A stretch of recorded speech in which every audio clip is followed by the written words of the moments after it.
Oi, oi, oi! Vamos falar sobre cicatrizes? Vamos, né? E hoje o tema da live é, deixa eu escrever aqui, evidências e prática. Evidências e prática no manejo das cicatrizes, tá?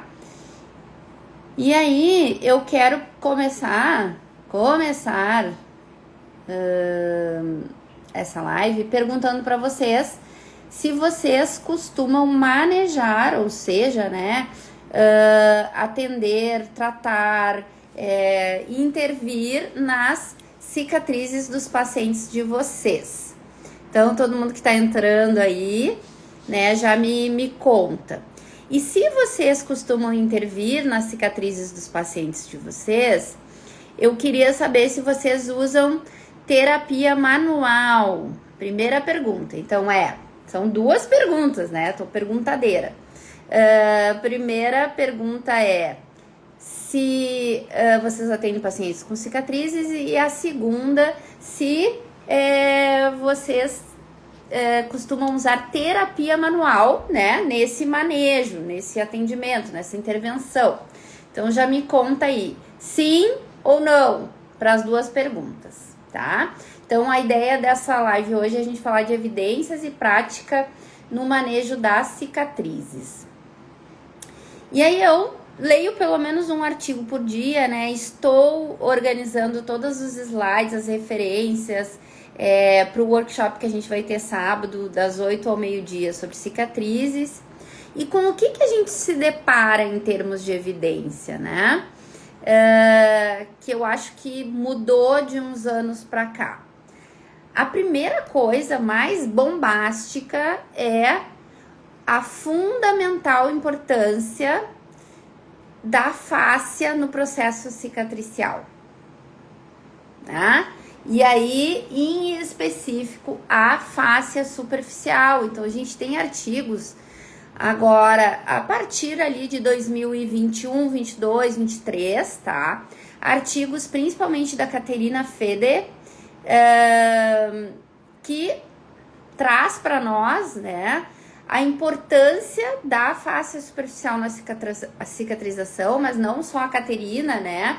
Outros autores mostrando também que a derme, a epiderme, né, vai fechar com os fibroblastos locais, e a derme com uma atividade mais reduzida e o foco principal sendo na fáscia superficial.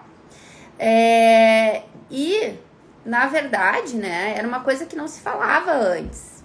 Então, a gente já fala, já vê trabalhos, estudos sobre cicatrizes muito antigos, né? E não se falava do processo de cicatrização em geral e não se citava a fáscia.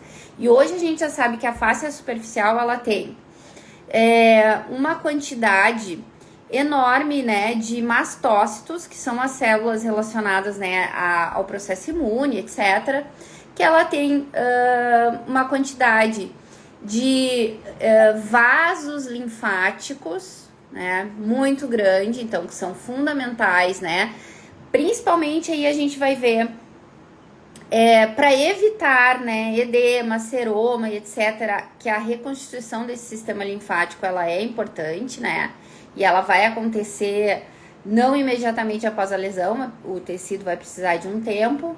E a gente tem também a inervação simpática presente na face superficial. Então, tá agindo direto no processo de cicatrização, né? O que a gente não acha nas evidências, claramente?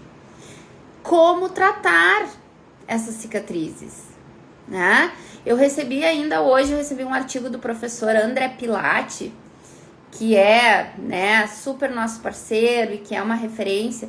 O professor Pilati, ele tem a técnica de indução miofacial. Quais são as características da indução miofacial? Eu fiz já curso com ele.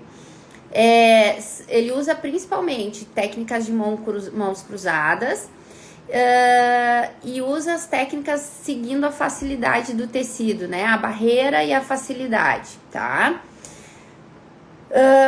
Mas quando a gente vai ler os artigos sobre intervenção manual, que é o que as gurias estão dizendo aqui, a Elisandra, a Simone, a Adriana, né? Que atendem pacientes com cicatrizes e que usam fisioterapia manual, dizem que a terapia manual é fundamental. O que a gente menos encontra nos artigos é, tá, mas que tipo de terapia manual? Qual é a carga? Qual é a intensidade? Qual é o tipo de abordagem, né? Trabalho em cima da cicatriz ou não? É uma técnica mais suave ou uma técnica mais forte? Né? O que direciona, né? E a gente tem artigos mostrando resultados, mas quando tu vai ler a descrição das técnicas, por exemplo, foi usada a terapia manual nas cicatrizes de abdominoplastia. Mas o que de terapia manual? Eu não sei se é uma dificuldade só minha. Vocês conseguem perceber que os artigos não descrevem a direção das técnicas, não descrevem a carga mecânica, não descrevem muita coisa que poderia nos ajudar a traduzir aquilo que é visto na evidência para a prática, né? Então fica faltando informação, tá? Então a gente tem artigos falando, e aí não é qualquer artigo, né? Tem que ser artigos que a gente chama de ensaios clínicos randomizados, porque senão não tá valendo, né? E o que mais? E aí eu vou pegar o gancho do que a Adriana escreveu aqui, que ela disse que as técnicas têm que ser suaves para não estimular mais colágeno.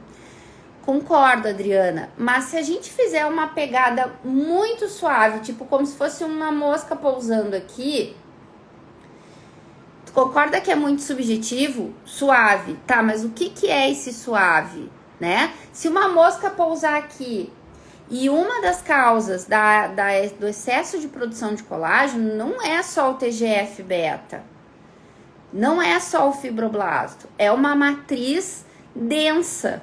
E para eu mobilizar uma matriz, que é a parte fluídica da fáscia, então daí a gente vai ver, na matriz tem água, glicosamino, proteoglicanos, né? Inclui aí o ácido hialurônico, outras proteínas, açúcares, etc, etc. Para eu mobilizar essa matriz, eu preciso de uma certa pressão.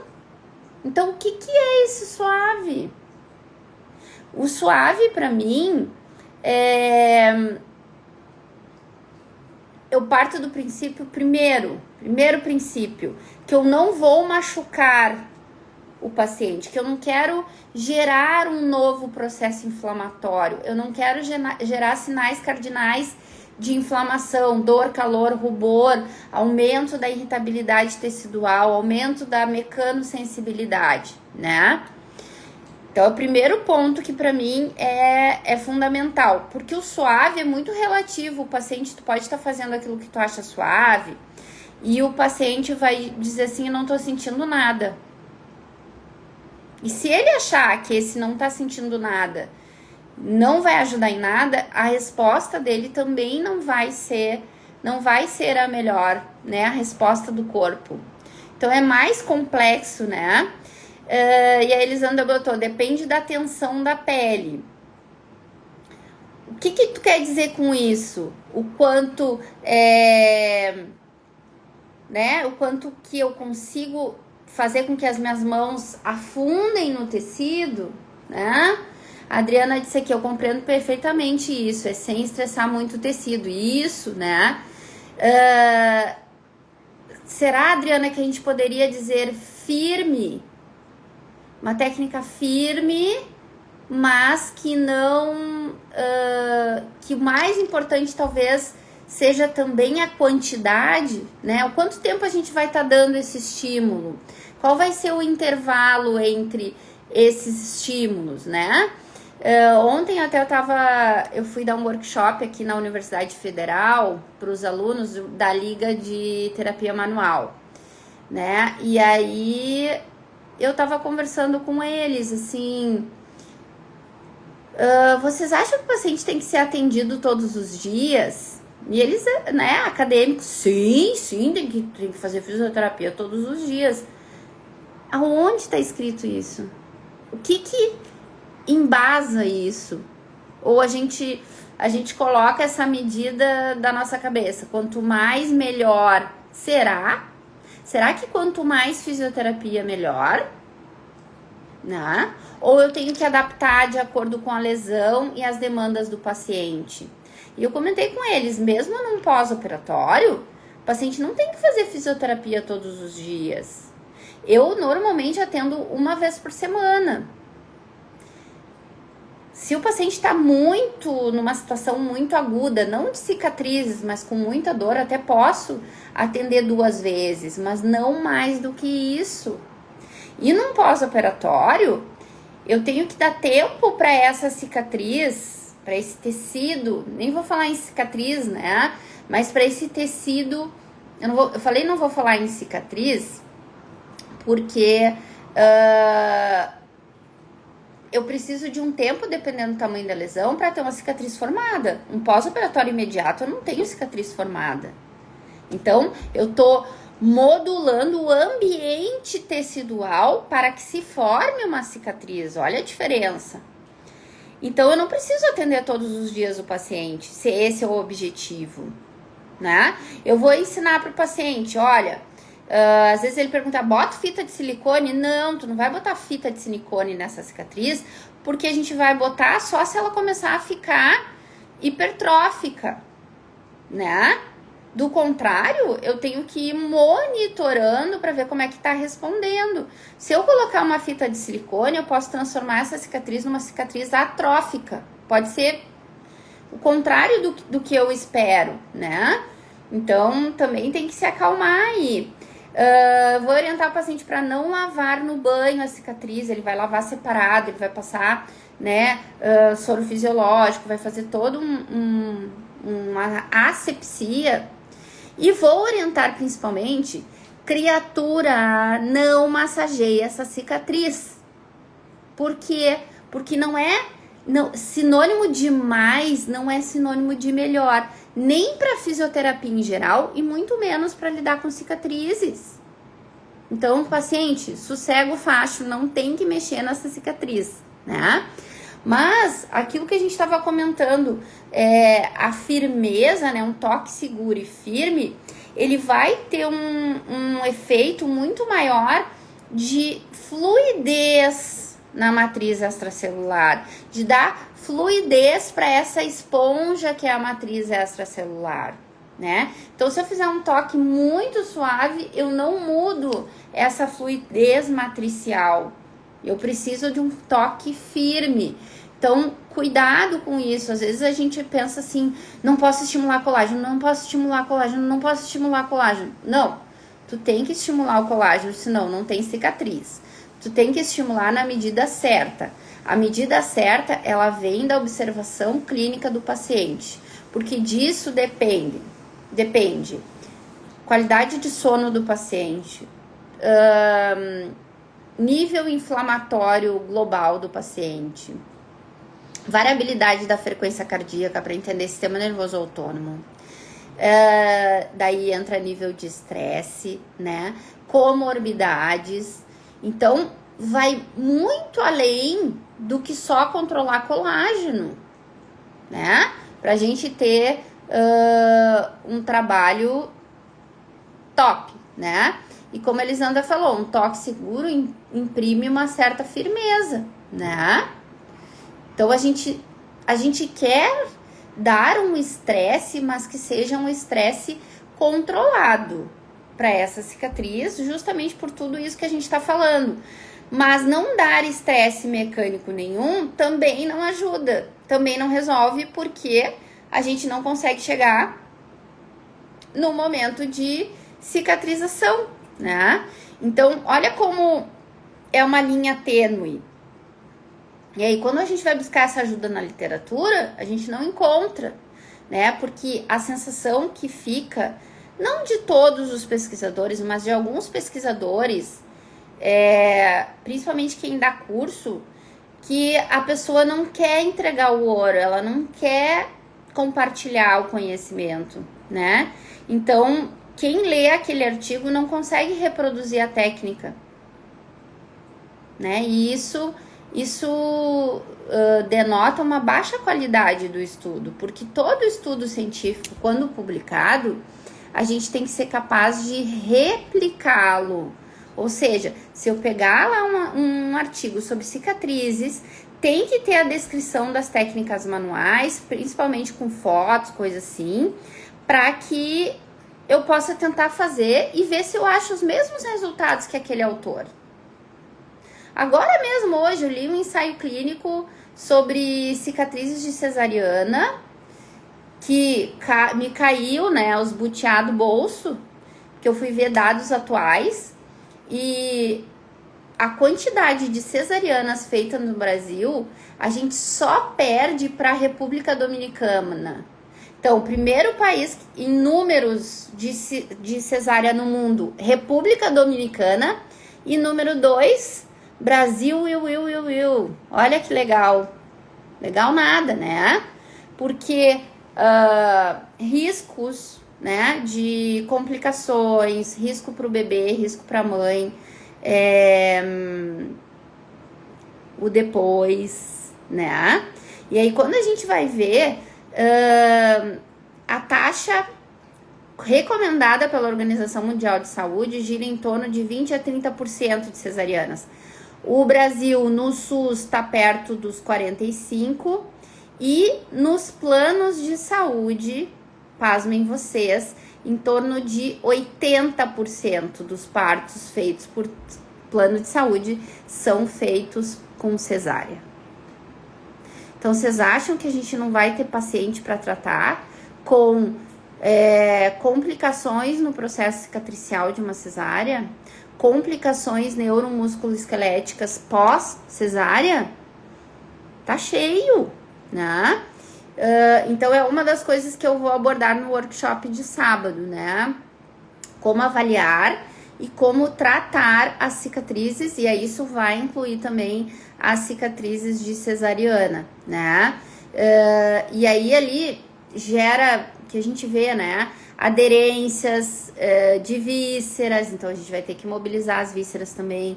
Não pode se preocupar só com a pele. A pele, a estética dessa cicatriz, ela é fundamental, mas e funcionalmente? O que eu tenho? O que tá trazendo? Né? Às vezes é um ponto dessa cicatriz, né?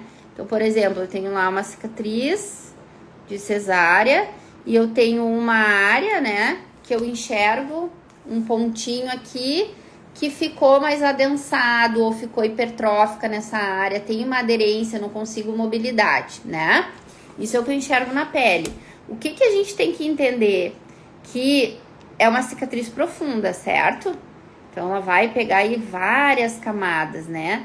E aí, eu sempre digo para os alunos, a gente tem que entender isso aqui, ó. Que não é só o que eu enxergo na pele, mas essas raízes, né? Como se a cicatriz fosse uma árvore, o quanto que esse processo cicatricial, ele tá atingindo os planos mais profundos. E aí, entra a fáscia superficial, inclusive a fáscia profunda, dependendo do processo cirúrgico, né? Então, eu não posso me preocupar só com o que o meu olho vê. Eu tenho que me preocupar com as camadas, os retináculos que vêm abaixo da pele, com a fáscia superficial, que vem logo abaixo da gordura superficial, e depois me preocupar com a fáscia profunda, que vem logo abaixo da gordura profunda. Então, esses retináculos, essas fibras nas cicatrizes mais profundas têm que ser trabalhadas também. E aí a gente volta para o assunto do início. Se eu fizer um toque muito suave, eu não vou chegar nessas raízes aqui profundas. Então tem um jeitinho, né, da gente tocar firme, e principalmente a gente vai procurar não tensionar o tecido na direção da dificuldade. A gente vai procurar fazer manobras, né, em que a gente aproxime o tecido, que a gente Eu vou falar compressão, mas na verdade é uma aproximação do tecido, ao invés de pensar em tracionar o tecido, tá? E uma coisa também que a gente pode usar são técnicas de cisalhamento, né? Em que eu vou levar uma parte da área em uma direção e a outra parte na outra. O cisalhamento, ele aumenta muito a lubrificação do tecido, né? Principalmente com produção de lubricina, que vai ajudar a lubrificar essa área adjacente ali do tecido cicatricial. Então vai ser importante também, só que eu tenho que saber aonde eu vou usar. Eu não vou fazer isso aqui, ó. Eu não vou fazer isso aqui, ó, em cima da cicatriz, né? Porque esse cisalhamento pode gerar um aumento do depósito de colágeno, primeiro tipo 3 e depois esse colágeno sendo transformado em tipo 1. Então, isso pode aumentar muito a rigidez do tecido, tá? Então, eu vou buscar áreas de cisalhamento um pouco à distância do local da cicatriz. A gente pode pensar, eu vou usar um termo que a gente usa para nervos periféricos, que é trabalhar a interface dessa cicatriz. Ai, que lindo, né? Eu gostei. Então, a gente vai trabalhar essa interface da cicatriz, que é aonde essa cicatriz está localizada em relação a outros tecidos, tanto superficiais quanto profundos, tá? Então, eu me preocupo com aquilo que o meu olho vê, ou seja, a cicatriz que eu tô enxergando ali, tá? Mas eu me preocupo com as interfaces dessa cicatriz, para que eu tenha um manejo adequado, né, dessa situação clínica, tá? Então, assim, já tô aqui compartilhando também muita coisa que eu sei, que eu espero que ajude vocês. E se vocês quiserem aprender mais e mais e mais, te espero no sábado às 8 da manhã, ao vivo pelo Zoom, com o modelo. A modelo tem cicatriz hipertrófica e a modelo vai nos ajudar também para mostrar todas as técnicas que eu uso, técnicas manuais, técnicas para modular o sistema nervoso autônomo, técnicas para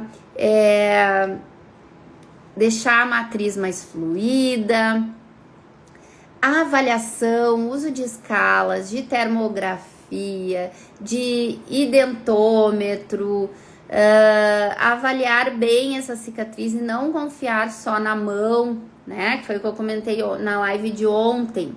Muita gente ainda aqui soltou, né? Não, vamos botar medida nisso, tá? Olhar para o paciente além da cicatriz dele, né? Então, fazer essa regulação do sistema nervoso autônomo, porque a gente sabe que, inclusive, se a gente aumentar a atividade parasimpática, tá? A gente vai ter um paciente que vai ter menos dor e a gente vai ter uma modulação do processo inflamatório, né? Então, quando a gente tem um trauma físico, né? E um trauma psíquico também, mas vamos focar no trauma físico.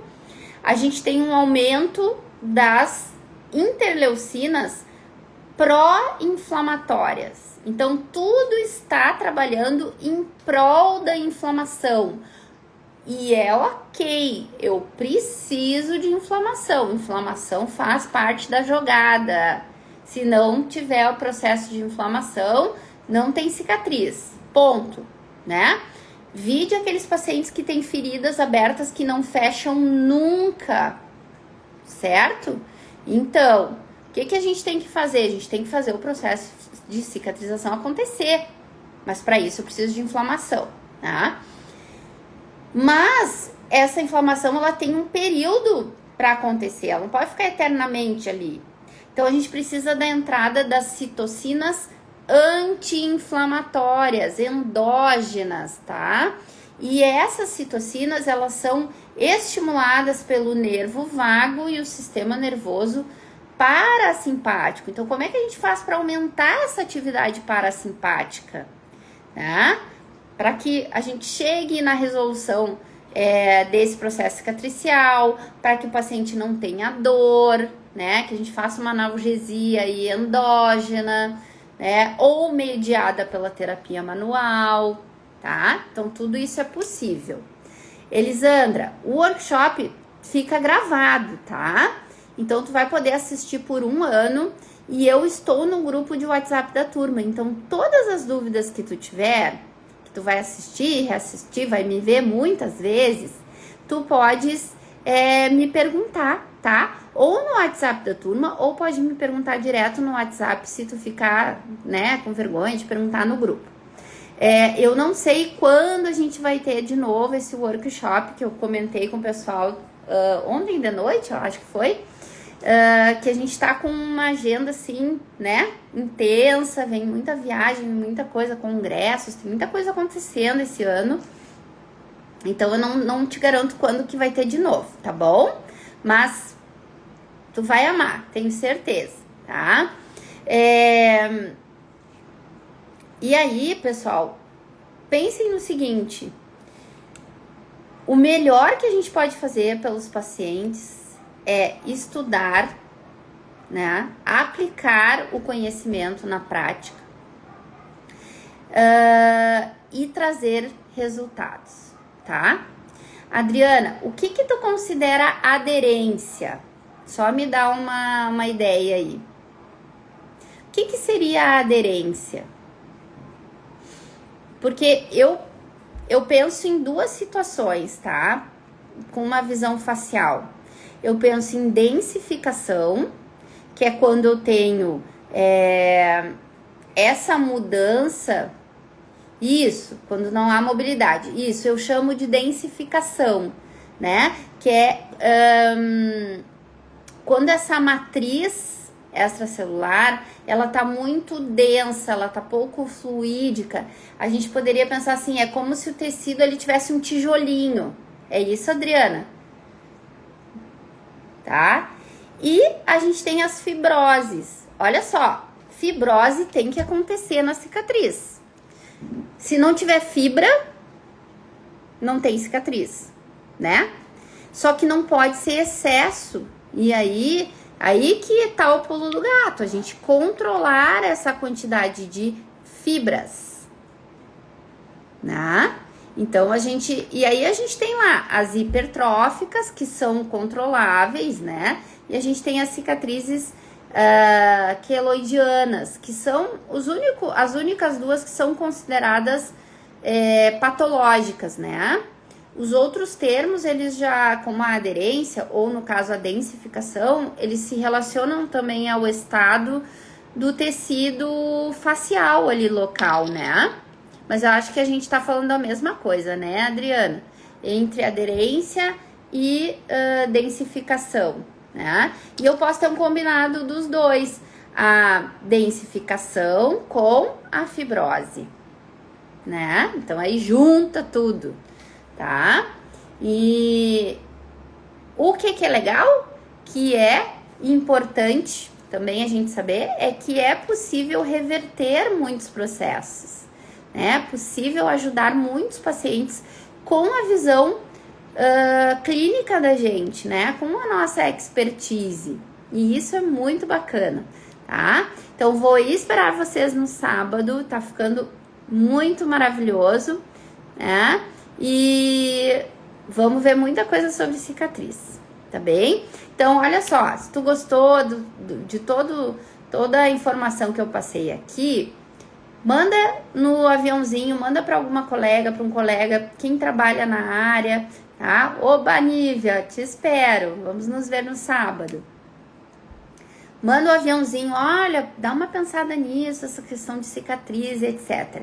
Se vocês querem se inscrever no workshop, já pode mandar um direct aqui, que a Carol tá aí online e ela já ajuda vocês, já coloca vocês no grupo e você já tem lá na plataforma um drive cheio de artigos, cheio de material para estudar. Eu vou colocar também as escalas de avaliação, tá? Que é para vocês usarem, né? Na prática de vocês também. Não só contar com a mão, vai avaliar, tá? Então é isso, ó. Super beijo e até!